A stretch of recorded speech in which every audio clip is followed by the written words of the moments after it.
I'm Bianca Moore, 28 years old. Last Mother's Day, my mother sent me a bill for $347,000. The subject line read, "The cost of raising a disappointment." She CC'd all 48 relatives in our family, every aunt, uncle, cousin, and in-law from California to Maine. She thought I would cry. She thought I would apologize. She thought I would shrink into myself like I always did. But this time, I replied with a single photo. By the next morning, 47 of them had blocked her.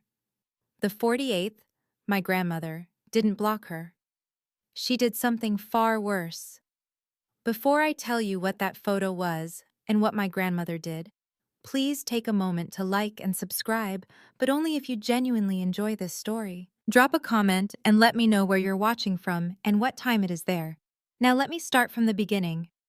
I work as a financial analyst at a mid-sized accounting firm in Boston. Numbers make sense to me. They don't lie. They don't play favorites. They don't tell you one thing and mean another. People, on the other hand, especially my family, are a different story. My apartment is small, 600 square feet in Somerville. Nothing fancy. But it's mine. I've paid the rent myself since I was 22. No help from anyone. My sister Vicky, 3 years older, just bought a 4-bedroom colonial in Wellesley. Our parents gifted her the down payment, $80,000, wrapped in a bow of, "We're so proud of you." I found out about it through her Instagram post. When I graduated college, I got a text from Mom. "Congratulations." 3 weeks late. No exclamation point. When Vicky made junior partner at her law firm, they threw her a party. Catered. Champagne. The whole family flew in. I don't say this to complain. I stopped expecting anything different a long time ago. You learn to measure your worth in things you can control, your work, your savings account, the peace of your own space. Marcus, my boyfriend of 2 years, asks me sometimes why I still go to family gatherings, why I still pick up when my mother calls, why I let her comments slide off me like water. I never have a good answer. Maybe part of me kept hoping. Maybe part of me thought if I just tried harder, stayed quieter, caused less trouble, she'd finally look at me the way she looks at Vicky. Working in finance taught me one important lesson. Numbers don't lie. People do. I just didn't know how much my mother had been lying until last year. The pattern started long before I could name it. My college graduation, 2019. I walked across the stage at Boston University, magna cum laude, finance degree in hand. I searched the crowd for my family. Dad was there, smiling, waving. The seat next to him was empty. Mom had gotten sick that morning. A migraine, she said. Too severe to make the 2-hour drive. 1 week later, she flew to New York for Vicky's firm award ceremony, posted 12 photos on Facebook. So proud of my brilliant lawyer daughter. I liked the post. That's what you do. Growing up, Vicky was our future attorney. I was the difficult one. Vicky got praise for her grades. I got questions about why mine weren't higher. Vicky's achievements were celebrated. Mine were expected or overlooked. Dad tried, in his quiet way. He'd pat my shoulder after Mom's sharper comments. "Your mother means well," he'd say. "She just has a harder time expressing it with you." I used to believe him. When it came time for college, both Vicky and I were supposed to have education funds. Grandma and Grandpa had set them up when we were kids. Same amount for each of us. Vicky graduated debt-free. I graduated with $67,000 in student loans. Mom told me my fund ran out faster because of unexpected expenses during high school. Tutoring, she said. Summer programs, things I needed. I didn't question it then. Why would I? She was my mother. But numbers have a way of telling the truth, even when people don't. And 3 years ago, I started looking at the numbers. 2 weeks before Mother's Day, Mom announced her plan. A family reunion. Not just our immediate family, everyone. All the aunts and uncles, all the cousins, their spouses and kids. 48 people total, gathering at Grandma Eleanor's farmhouse in Connecticut. "It's been too long since we've all been together," Mom said in the family group chat. "Let's make this Mother's Day special." I stared at my phone for a long time. Marcus was making dinner when I told him. He paused, spatula in hand. "You don't have to go," he said. "She's my mother." "That doesn't mean—" "I know." I took the phone from his hand, set it aside. "I know." The next day, Vicky called, sweet as sugar. "Hey, so you're coming early to help set up, right? Like usual?" "Like usual." Meaning, I arrive at dawn to cook and clean while she shows up at noon with an expensive bottle of wine and a designer dress. "Sure," I said, "like usual." After we hung up, I sat at my laptop. There's a folder I keep buried 3 levels deep. I named it Insurance. Just a word, just a precaution. I hadn't opened it in months. That night, I opened it. 3 files inside, a screenshot, a PDF, a spreadsheet. I'd been collecting these for 3 years, ever since I stumbled across something I wasn't supposed to see. I told myself I was keeping them just in case, that I'd probably never use them.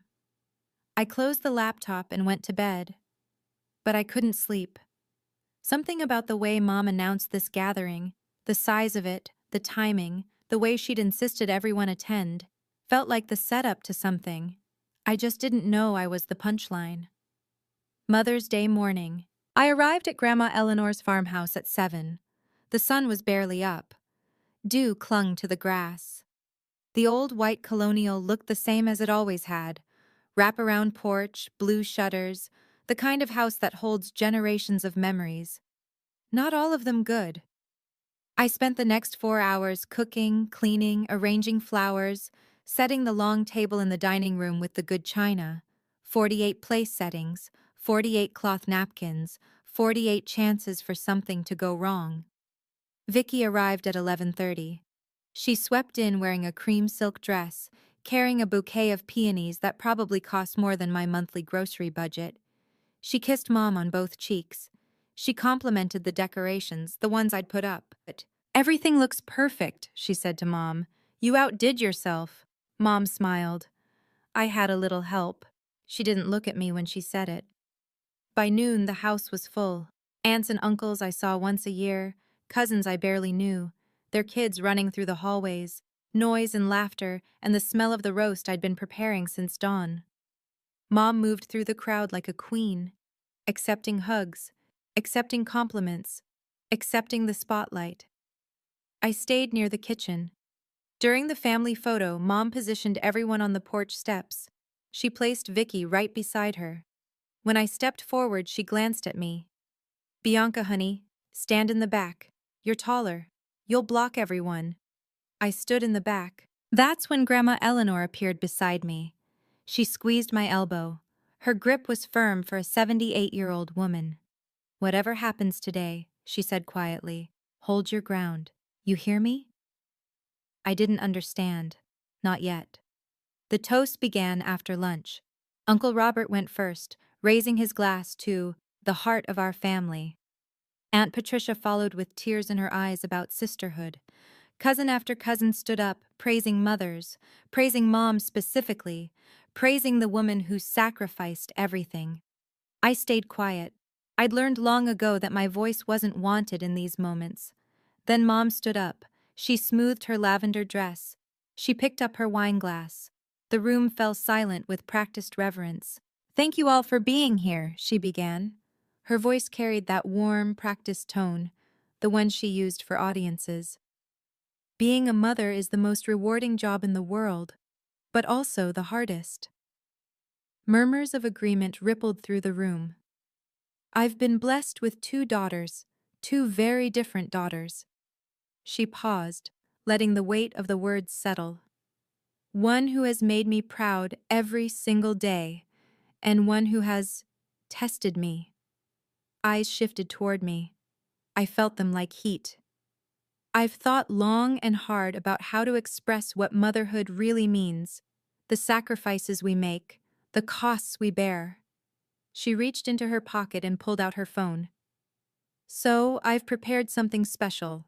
A gift, you might say, for all of you, and for one daughter in particular." Her thumb moved across the screen. Around the room, phones began to buzz. Ding after ding after ding. 48 notifications in rapid succession. I want everyone to see exactly what it cost, Mom said, her eyes finding mine, to raise a disappointment. The room went still, and in that silence, I understood what Grandma Eleanor had tried to warn me about. This wasn't a family reunion. This was an execution. 48 phones lit up simultaneously.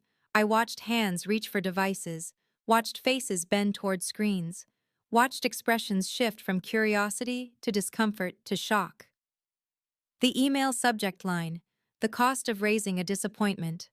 The body: an itemized spreadsheet. 28 years of my existence reduced to line items. Hospital birth costs: $12,400. Diapers: first 2 years, $2,800. Childhood clothing: $15,600. Braces: $8,000. Summer camps: $4,500. First car: $12,000. College room and board: $48,000. Cell phone bills: $8,400. On and on it went. $347,000. Mom read selections aloud, her voice carrying across the silent room. Orthodontia: $8,000. Does she ever say thank you? Birthday parties: $1,200 over 18 years. Did she ever appreciate a single one? Someone laughed nervously. Someone else shifted in their chair. I stood frozen by the kitchen doorway, 48 pairs of eyes on me. Some pitying, some entertained, some looking away in discomfort. This is what a thankless child costs, Mom continued. This is what disappointment looks like in dollars and cents. She'd framed a printed copy, literally framed it, in a gilded frame that matched Grandma's decor. She walked to the mantel and hung it above the fireplace, right next to the family portrait. A reminder, she said, turning back to face me. For all of us. The room waited. For me to cry, to apologize, to shrink. I'd done it before. Every family gathering, every holiday, every phone call, I'd swallowed the humiliation and smiled through it. My hands should have been shaking. They weren't. Because buried in my phone was a folder named Insurance, and Mom had just given me permission to open it. For 10 seconds, I didn't move. I let the silence stretch. Let Mom bask in what she thought was victory. Let the room hold its collective breath, waiting for the familiar script. Bianca apologizes. Bianca cries. Bianca makes everyone uncomfortable, and Mom gets to play the long-suffering mother. I'd played that role for 28 years.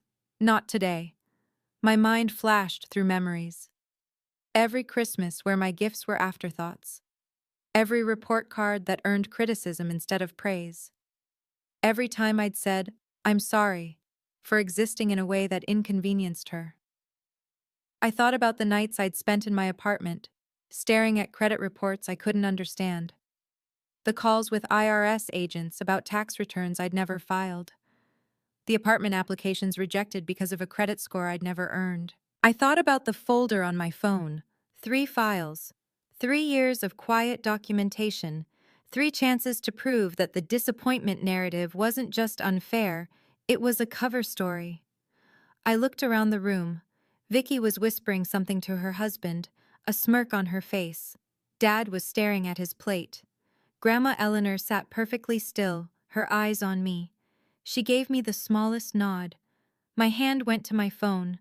I opened it, navigated past the home screen, past the apps, past the folders. There it was. Insurance. 3 files inside. A screenshot, a PDF, a spreadsheet. My heart was calm. My breath was steady. "Mom," I said. My voice cut through the silence like a blade.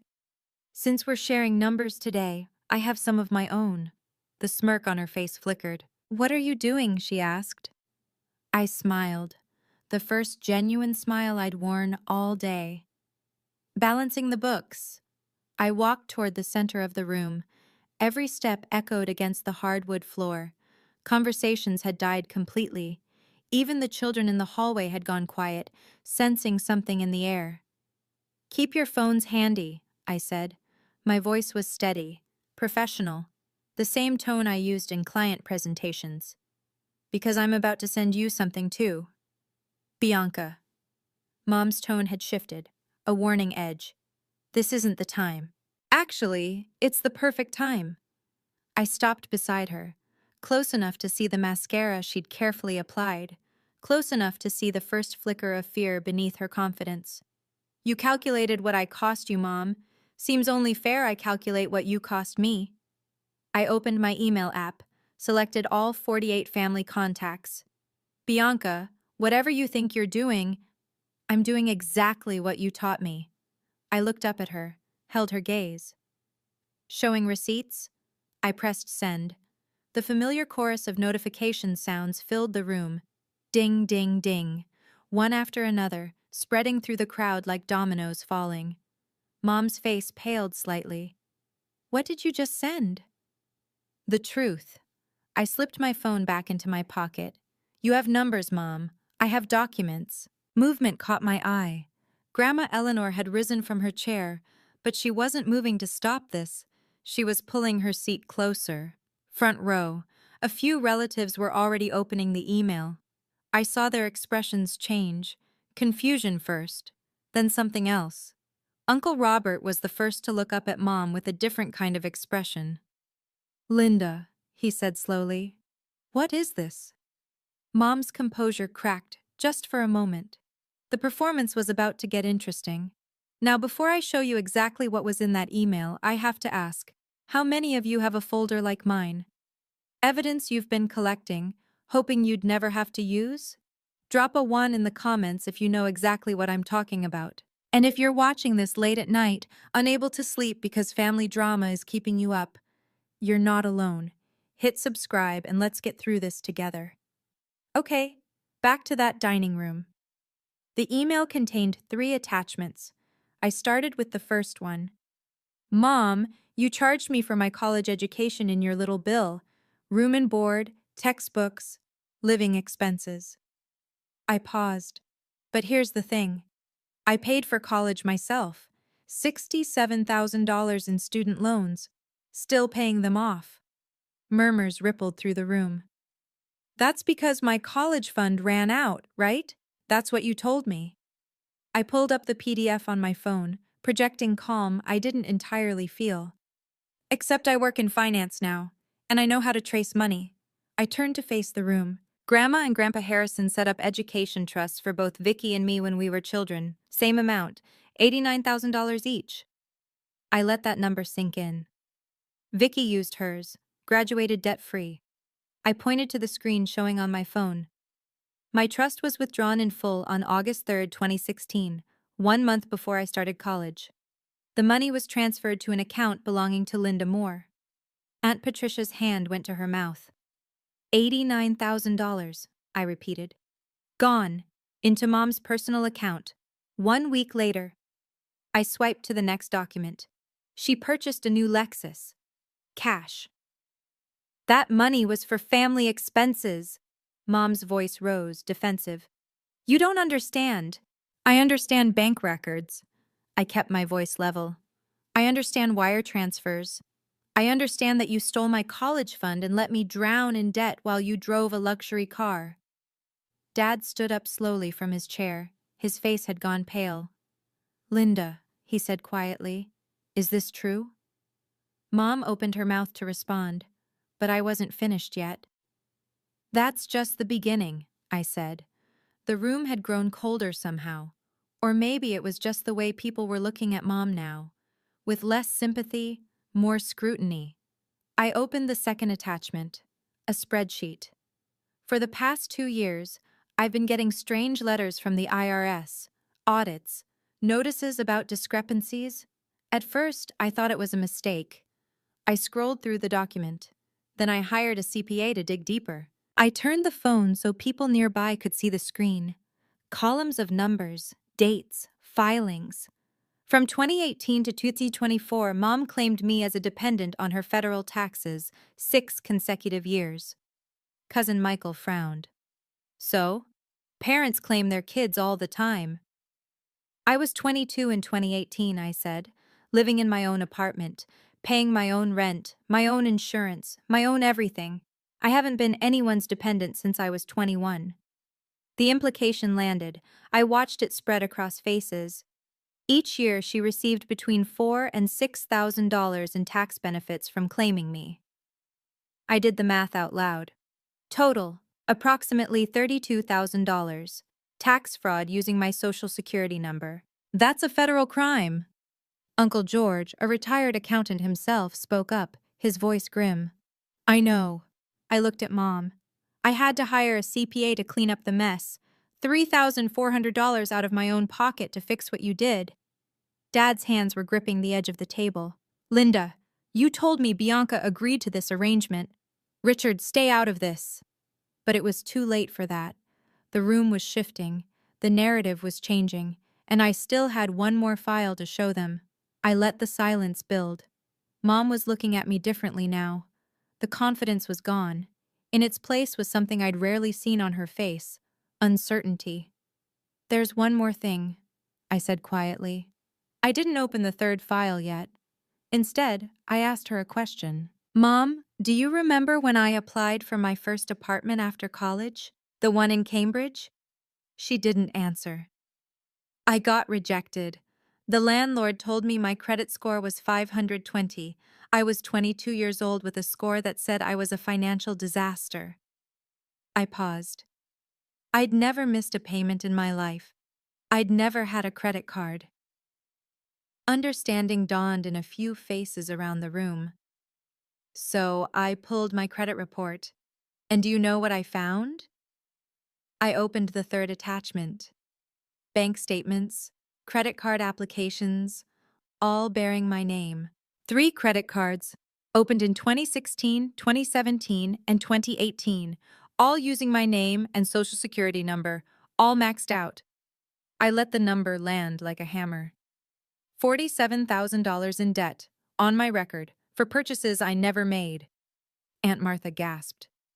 This is identity theft, Uncle George said flatly. Linda, this is a federal crime. It took me 4 years to clear my name, I continued. 2 lawyers, hundreds of hours on the phone, but I kept everything, every document, every statement, every piece of evidence.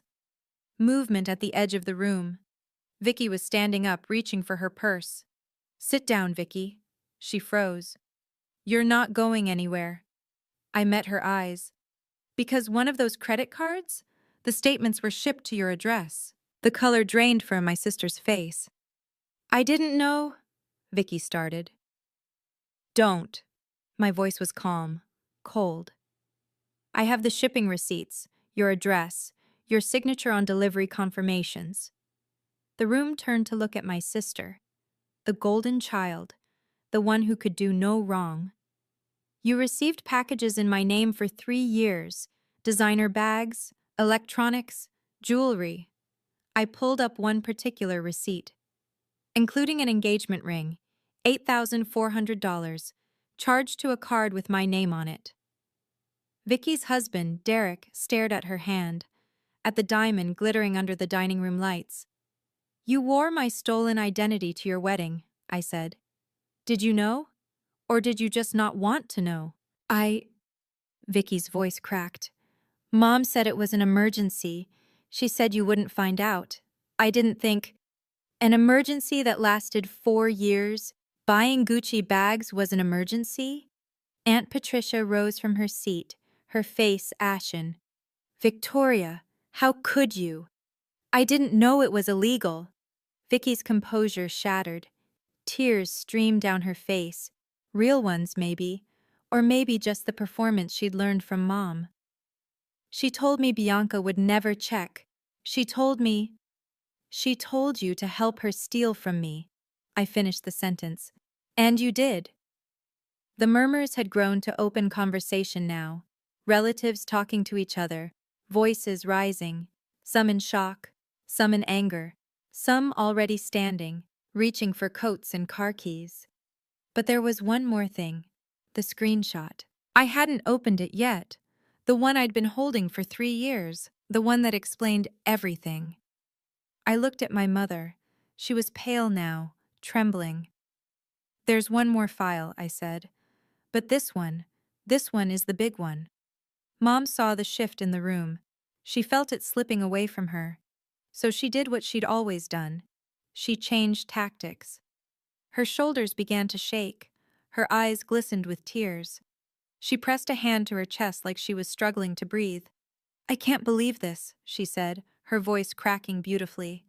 "I gave everything to this child. Everything. And this is how she repays me?" A few relatives hesitated.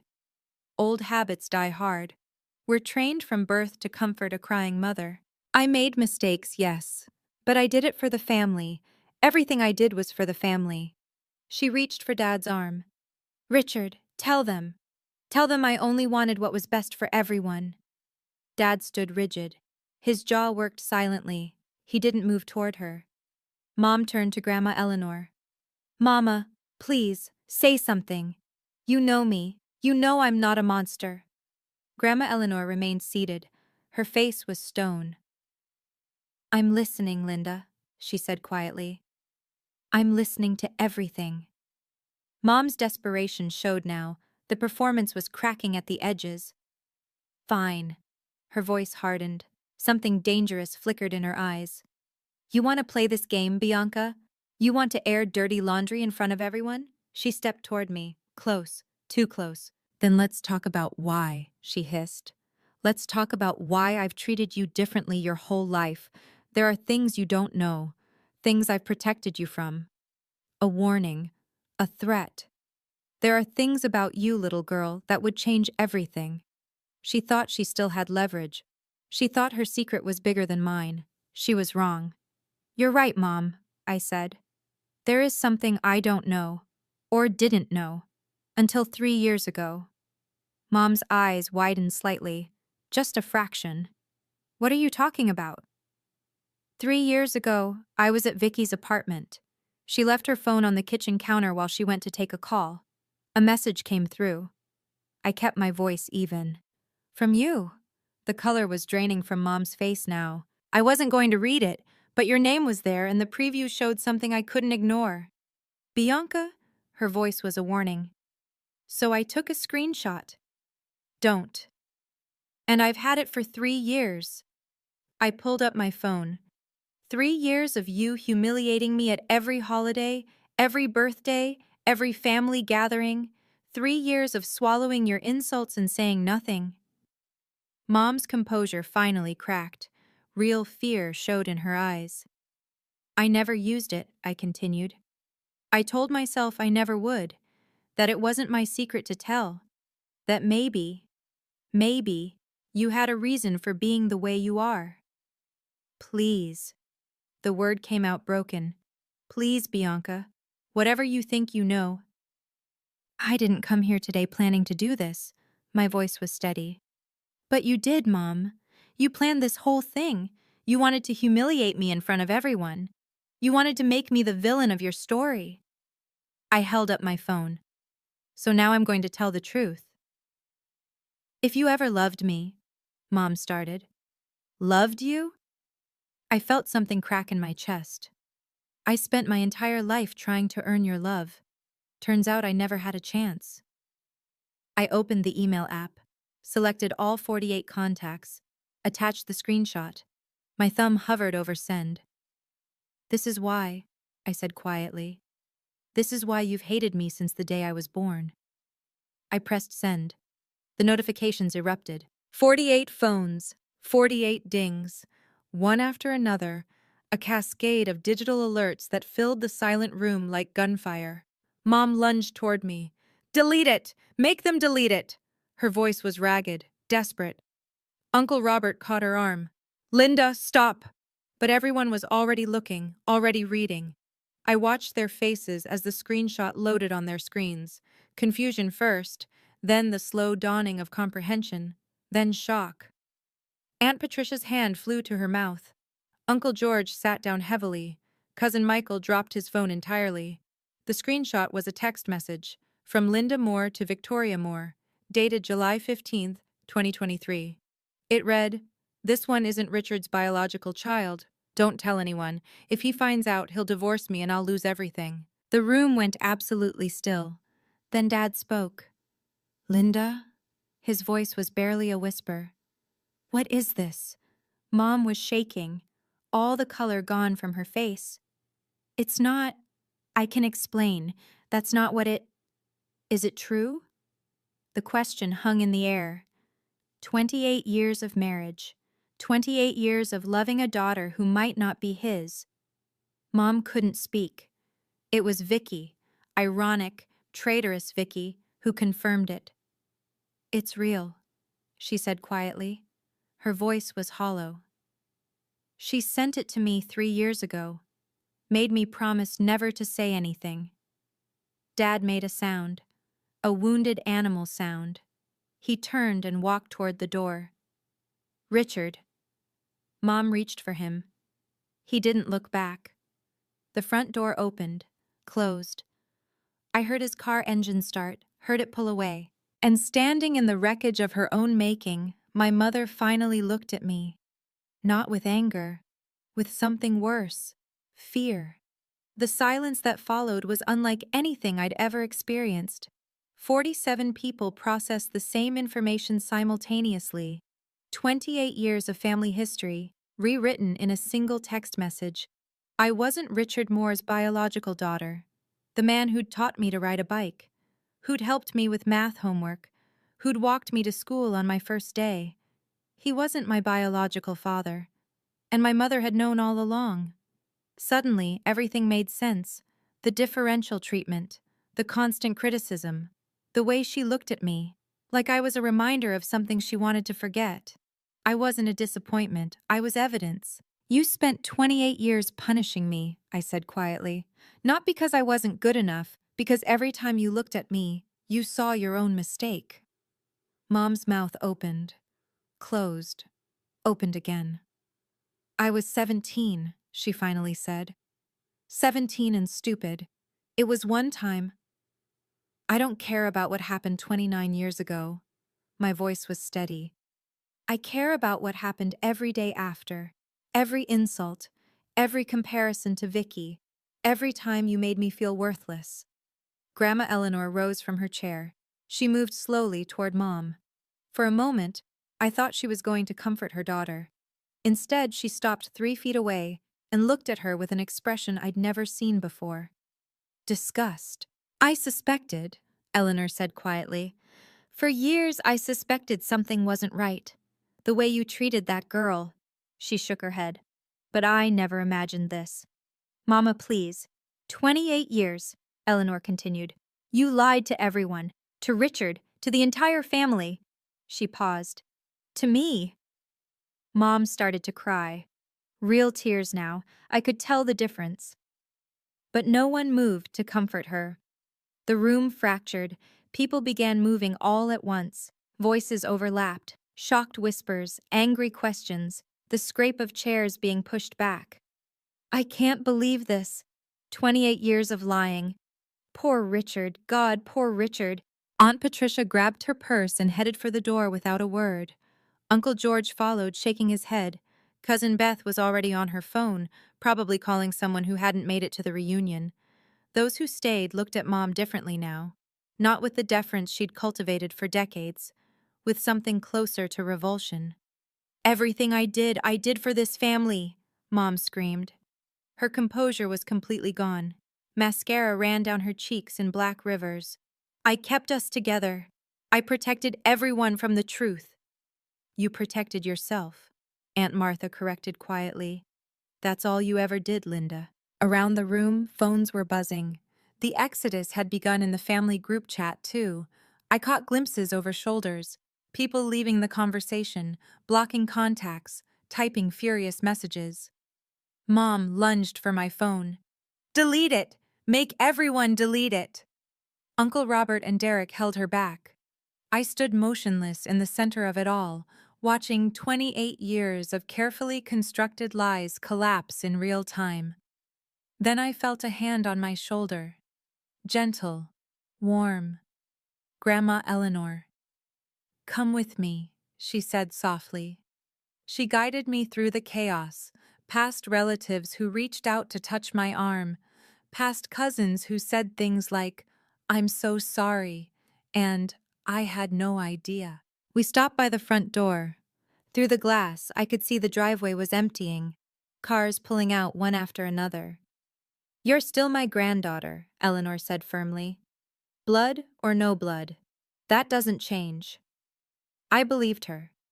I found Dad in the parking lot. His car was still there, engine running.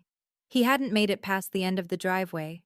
Through the windshield, I could see him sitting motionless, both hands on the steering wheel, staring at nothing. I knocked on the passenger window. He didn't respond at first. Then slowly, like waking from a dream, he reached over and unlocked the door. I slid into the seat beside him. We sat in silence. The late afternoon sun cast long shadows across the hood. Inside the house, I could still hear muffled voices, arguments, crying. "I'm sorry," I finally said. Dad turned to look at me. His eyes were red. "Don't," he said. "Don't you dare apologize. You didn't do anything wrong." I never wanted to hurt you." He laughed, a broken, painful sound. 28 years, he said. 28 years I've loved you, changed your diapers, taught you how to drive, helped you move into your dorm. His voice cracked. DNA doesn't change that. I felt tears prick my eyes, the first ones all day. You're still my dad, and you're still my daughter. He reached over and squeezed my hand. That's the only thing I'm sure of right now. Whatever else happens, that doesn't change. We sat there for a long moment, father and daughter, bound by something stronger than biology. "I need to go," he finally said. I can't be in that house right now. I can't look at her." "I know." He pulled me into a hug, awkward over the center console, but fierce. "You were braver than me today," he said into my hair. "You were braver than I've ever been." Then he let go, put the car in gear, and drove away. I walked back into the house. The crowd had thinned dramatically. Maybe 15 people remained, most of them looking shell-shocked and unsure whether to stay or go. The framed bill still hung above the fireplace, a monument to Mom's cruelty that now seemed almost pathetic. Mom sat alone on the couch. Her hair had come loose from its careful styling. Her makeup was destroyed. She looked smaller somehow, like the revelation had physically diminished her. For the first time, I didn't see the tyrant who'd ruled my childhood. I saw a 54-year-old woman whose entire life had just collapsed. I should have felt victorious. I didn't. She looked up as I approached. Her eyes were hollow. "Are you happy now?" Her voice was hoarse. "You've destroyed everything." "No, Mom." I sat down in the chair across from her. "You did that. 28 years ago. I just stopped helping you hide it." A sob escaped her, raw and ugly. "I was 17, she said again. "I was so scared. When I realized I was pregnant, and it might not be Richard's, I panicked. I thought if I just never told anyone. You thought if you made everyone hate me first, nobody would believe me when the truth came out." She didn't deny it. "Every time you looked at me, you saw your mistake," I continued. "So you spent almost 3 decades trying to make me disappear, make me the problem, the disappointment, the one nobody would miss if I just stopped showing up." Mom covered her face with her hands. "I didn't know how else to protect myself," she whispered. "By destroying me?" She had no answer to that. Nobody ever does. I didn't raise my voice. I didn't need to. "I want you to understand something," I said quietly. "I didn't do this to destroy you. I did it because I needed the truth. 48 people needed to know I'm not the disappointment you made me out to be." Mom looked up. Mascara streaked, broken. "Dad needed to know why you treated me the way you did. And you," I paused. "You needed to know that I've had this evidence for 3 years." Her eyes widened slightly. 3 years, I repeated. 3 years of you humiliating me at every holiday, every birthday, every phone call, and I never said a word. I leaned forward. I only used it today because you forced my hand, in front of everyone, with your little bill. The irony wasn't lost on her. I could see it register. From now on, I continued, I don't need you to acknowledge me. I don't need you to love me. I stopped expecting that a long time ago. I stood up. I only need one thing from you. Leave me alone. That's my boundary. Respect it. You can't just... I can. My voice was steel wrapped in silk. And if you cross it, if you show up at my door, or contact my employer, or try to poison anyone else against me, the next conversation won't be in front of family.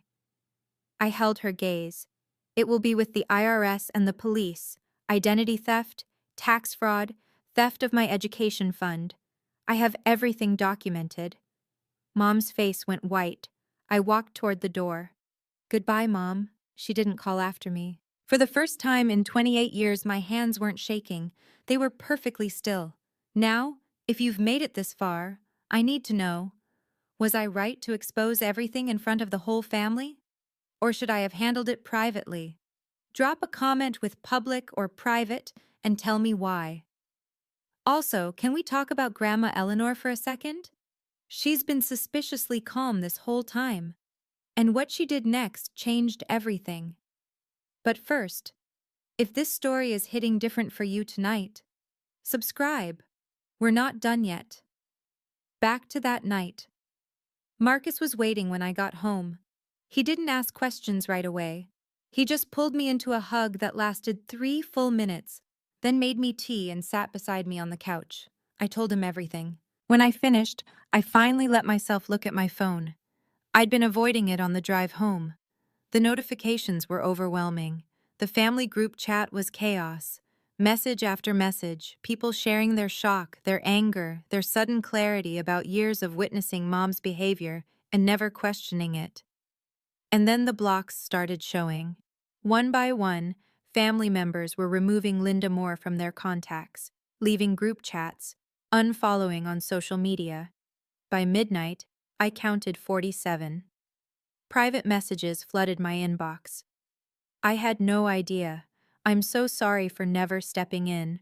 Aunt Martha. You were so brave today. I wish I had half your courage. Cousin Beth. I always thought something was off. I should have trusted my instincts. Uncle George. The one that made me cry came from Aunt Patricia, Mom's own sister. I failed you, sweetheart. For 28 years, I watched and said nothing. That ends today. I scrolled through each message, each apology, each expression of support that came decades too late, but still mattered. Marcus pointed at my screen. What about the 48th person? Your grandma? I checked. No block from Eleanor, but there was a text. Sent at 11:47 p.m. I need to see you tomorrow. 9 a.m. My house. Come alone. I stared at those words. Something was happening. Something beyond the immediate fallout. Whatever Grandma Eleanor was planning, she'd clearly been thinking about it since the moment that screenshot appeared on everyone's phones, maybe even before. Maybe Grandma Eleanor's farmhouse looked different in the morning light. Quieter. Emptier. The remnants of yesterday's chaos had been cleaned away. The tables cleared, the chairs returned to their places, the framed bill notably absent from the mantel. The front door was open. I walked through the familiar hallway to the study at the back of the house.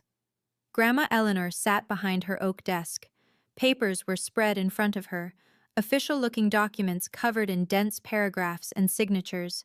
She wasn't alone. A man in a gray suit stood beside her. I recognized him. Thomas Jameson, the family's estate attorney. I'd met him once at Grandpa's funeral.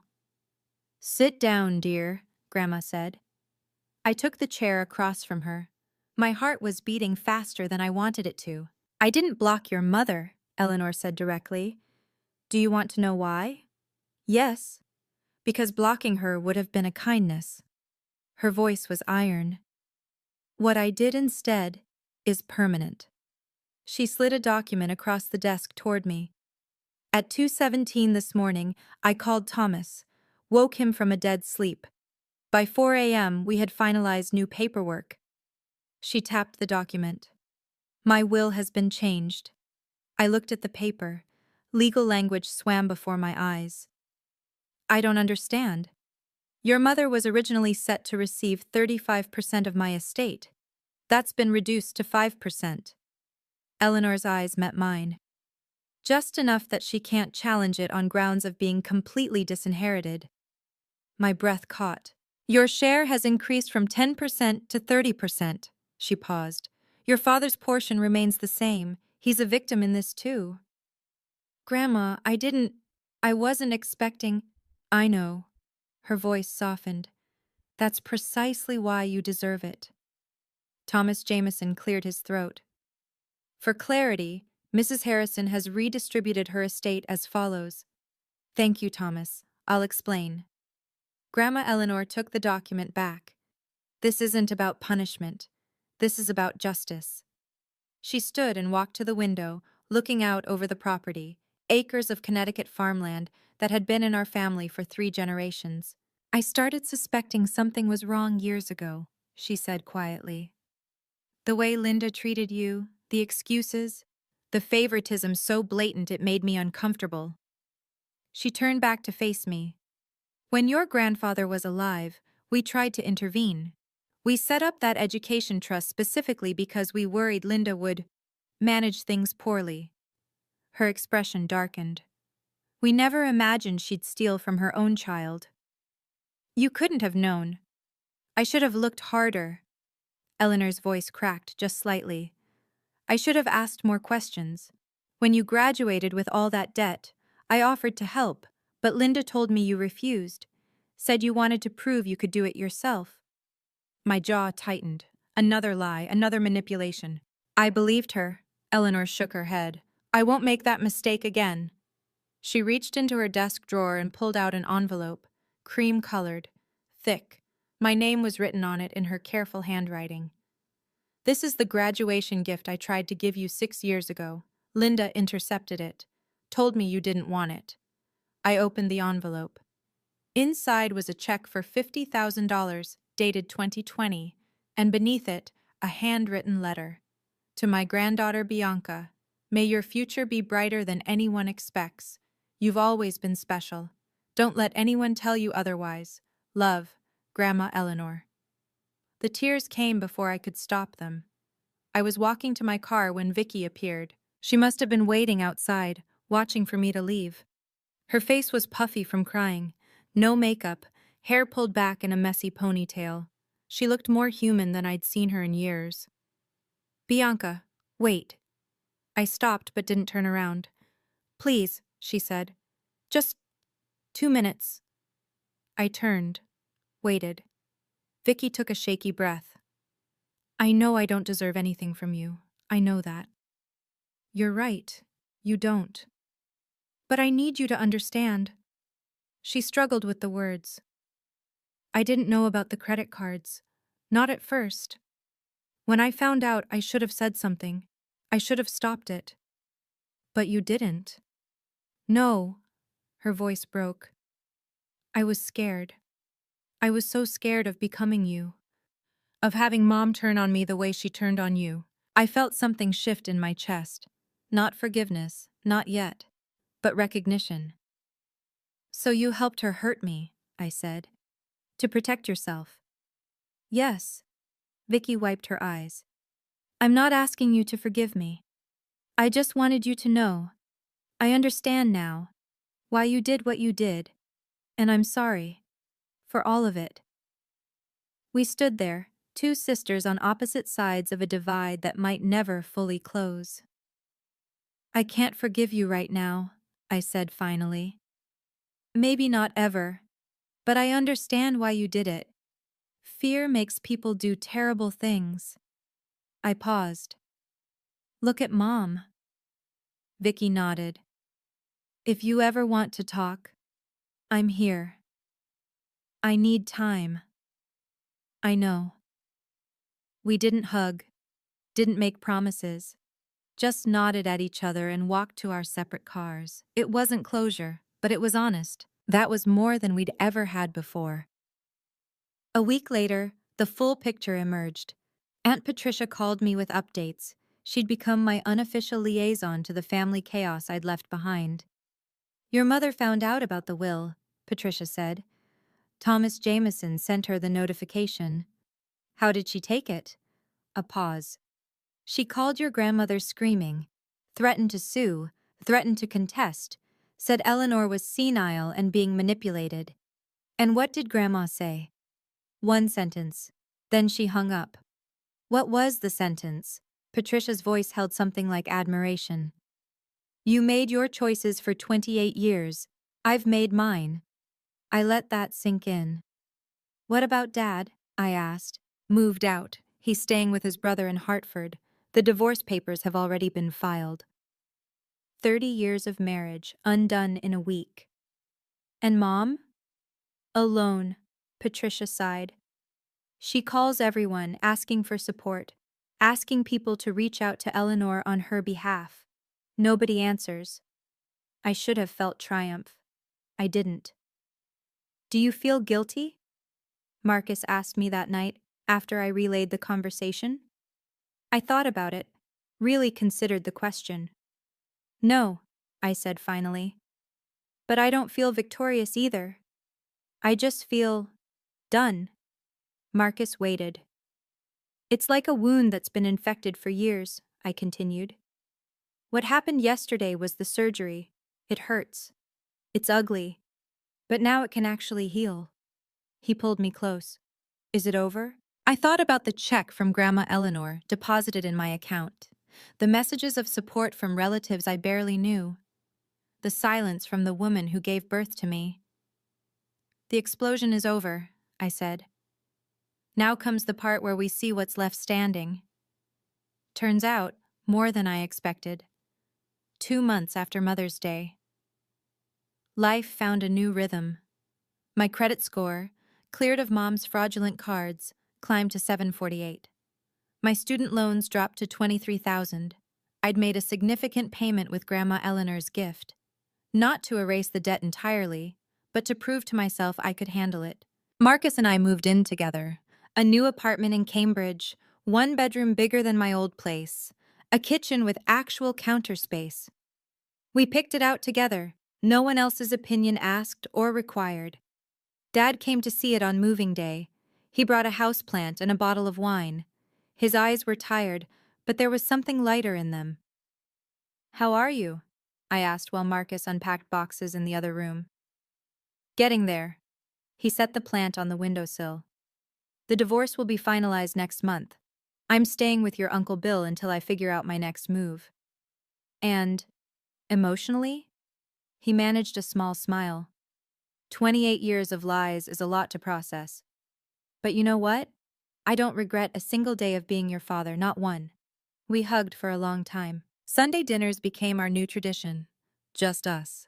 Sometimes Marcus joined, sometimes Grandma Eleanor drove down from Connecticut. Simple, quiet, ours.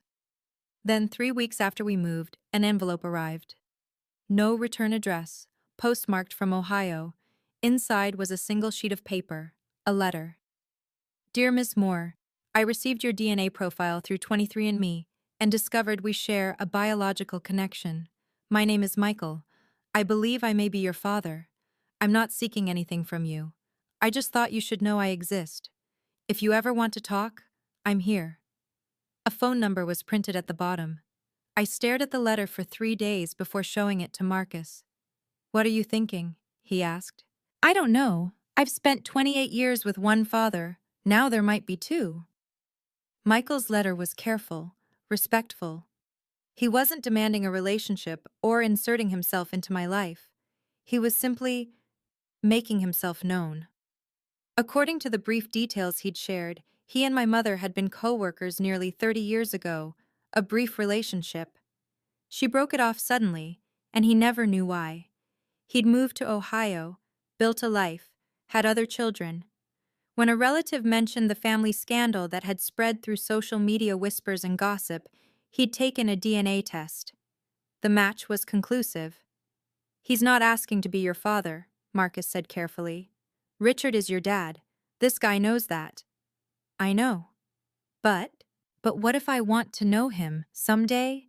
Not now, but eventually." Marcus took my hand. "You spent 28 years having other people define your identity. Your mother decided who you were supposed to be. Your family believed her." He squeezed gently. "This is your choice. Nobody else's." I thought about that for a long time. Then I opened my laptop and composed a short email. "Dear Michael, I received your letter. Thank you for reaching out with such respect. I'm not ready to meet or talk yet. I need time to process everything. But I wanted you to know that I appreciate you not pushing. I'll reach out when and if I'm ready. For now, thank you for letting me know you exist." I hit send. Then I closed the laptop and made dinner. Some answers can wait. I'd already found the ones that mattered most. She showed up on a Tuesday. I was leaving my office building when I saw her standing by the entrance, thinner than I remembered. Older. The designer clothes replaced by something simpler. "Bianca." I stopped walking. "I've been trying to reach you," she said. "You blocked my number. My emails bounce back." "That's intentional." "I know, She took a step forward. "I've been thinking, a lot, about everything. And I wanted to say—" "Stop." She froze. "You don't get to do this," I said calmly. "You don't get to show up at my workplace and pretend we're having a reconciliation moment. That's not how boundaries work. I'm your mother. You're the woman who stole from me, lied about me, and psychologically abused me for 28 years because you couldn't face your own guilt." I kept my voice even. "We're not having coffee and talking things through. We're not family therapy. We're nothing. You can't just cut me out forever." "I'm not cutting you out forever. I'm cutting you out until you learn that my no means no." I held her gaze. "That might be forever. That's your choice now, not mine." Her face crumpled. For a moment, I saw the 17-year-old girl who'd made a mistake and spent decades trying to bury it. But sympathy and boundaries aren't mutually exclusive. "Goodbye, Mom." I walked past her to my car. She didn't follow. As I pulled out of the parking lot, I caught a glimpse of her in the rearview mirror, still standing there, watching me go. My hands were steady on the steering wheel. For the first time in my life, they weren't shaking. That's what freedom feels like. If you're listening to this story and seeing yourself in it, I want to tell you something. You are not what they call you. You're not the disappointment. You're not the difficult one. You're not the problem child or the black sheep or whatever label the people who should love you chose to stick on you instead of examining their own failures. Sometimes the people closest to us are the ones who hurt us the most. And setting boundaries with them, refusing to absorb their cruelty, isn't selfish, it's survival. My mother sent me a bill for $347,000. She calculated the cost of my diapers and my braces and my birthday parties. But she never calculated the cost of what she did to me. The years of wondering why I wasn't good enough, the nights crying alone, the opportunities stolen, the confidence crushed. There's no price tag for that. And there's nothing she can pay to get me back. I don't know what the future holds. Maybe someday I'll speak to her again. Maybe I won't. But for the first time in my life, that's my choice, not hers. Dad and I have dinner every Sunday. Grandma Eleanor calls every Wednesday. I'm slowly rebuilding connections with cousins and aunts who finally see me clearly. And Marcus? He asked me last week if I wanted to look at engagement rings. I said yes. Life goes on. Different. Better. Mine. So if you're out there, trapped in your own version of this story, know that there's another side. Know that truth has power. Know that boundaries are bridges to freedom. You are worth more than the people who failed to love you. I'm Bianca Moore, and my bill is paid in full. Thank you for staying with me through this story. If any part of it resonated with you, if you've ever felt like the disappointment in your own family, drop a comment. Tell me your story. Sometimes just saying me too is enough. And if you want more stories like this, about family drama, about justice, about finding your voice, check out the videos in the description. There's a whole playlist waiting for you. Remember, your worth is not determined by those who failed to see it. I'm Bianca Moore, and my bill is paid in full.